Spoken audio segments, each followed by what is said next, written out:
think I'll rest my case on that. But no, this is a book, this is a collection of thoughts. It was gathered, I think, on the internet, as people rang in or not wrote in their thoughts, and then the thoughts are all put together as a collection.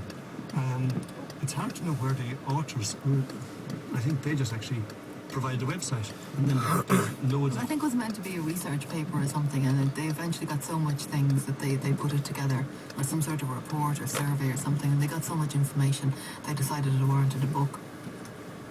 Right. All I can say is, please, every woman buy it and every man walk by it. Did you not learn anything? Anything.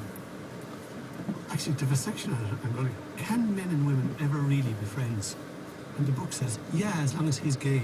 Because otherwise, really, he has something at the back of his mind all the time. And someday, the wrong time, he will come up with that question, and that's the end of that beautiful friendship.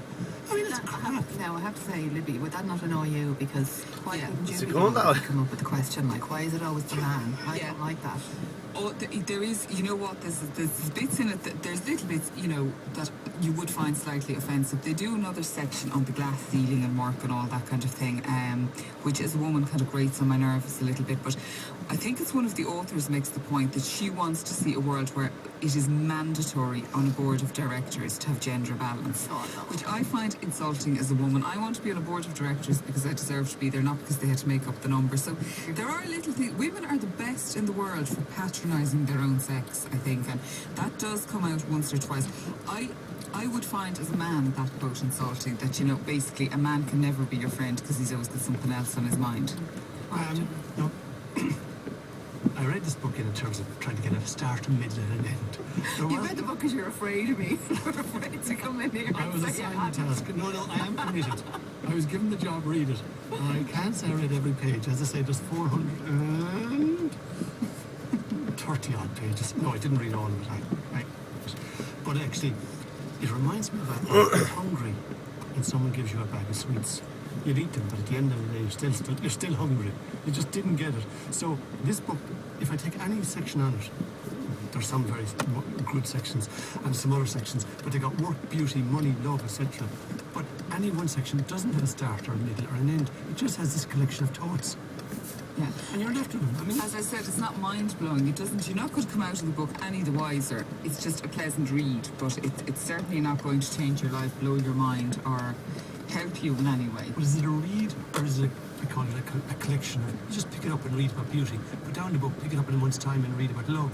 Put down the book, absolutely. It's hard to read it as a kind of flowing. It is, yeah. Doesn't. It is definitely a coffee table in the bathroom kind of One of the parts I read was that, like, how to travel light. And I can't believe anyone could travel that light. Did you read that?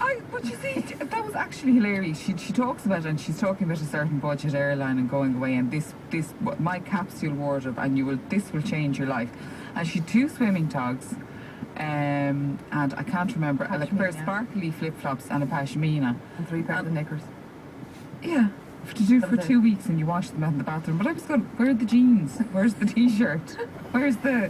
You surely can't walk out for dinner at night with a pashmina and a swimming togs, no matter how creative you are. Yeah, but it looks to me as if they sent out a probe, if I use it, or a question. Girls, please, tell me about successful women. And back comes this collection of 30 or 40 little thoughts. Some of them are crap and some are brilliant. And you stick them all in there. And, yeah, it could do have done with a bit more editing, as in, as Barry says, some of the quotes are crap. Some of them, the quotes are like, I don't care. But it sounded like when I looked at the cover and when, the part about wisdom and all that, I thought it would be much more in-depth than to travel light. Yeah. There's a sense of wires in certain ways, as if I'm listening in on other people's conversations. And I don't know if you've ever done it, but if you did, you're getting a snippet. You didn't get the start of the conversation and you didn't get the end. So I'll read one if I might, just, because... it's called Successful Women. It's only 3 lines. And it's a quote and it's supposed to mean something. I sat my second-year law exam 5 times, but my mother was determined that I stick it out. She wanted me to be able to support myself.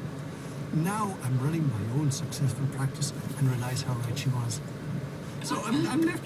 Hold on. The moral story is, what? Do the exam 5 times because your mother wanted you to do it. Now you're successful. Somebody else has written, my mother wanted me to be a doctor and I studied for 5 years before I realised I really want to be an artist. Now I'm an artist and I'm supremely happy. But actually, there is exactly, except it's somebody studied medicine and now she runs her own business from home and she's extremely happy. So, you know, for one quote, you're going to get the equal and opposite quote. So you're not, as I said at the start, going to come out of this having learned anything. It's an easy read, a pleasant read, but as I say, a nice gift for a woman maybe someplace, but it's certainly not going to blow your mind. You know, it's not going to change the way you think.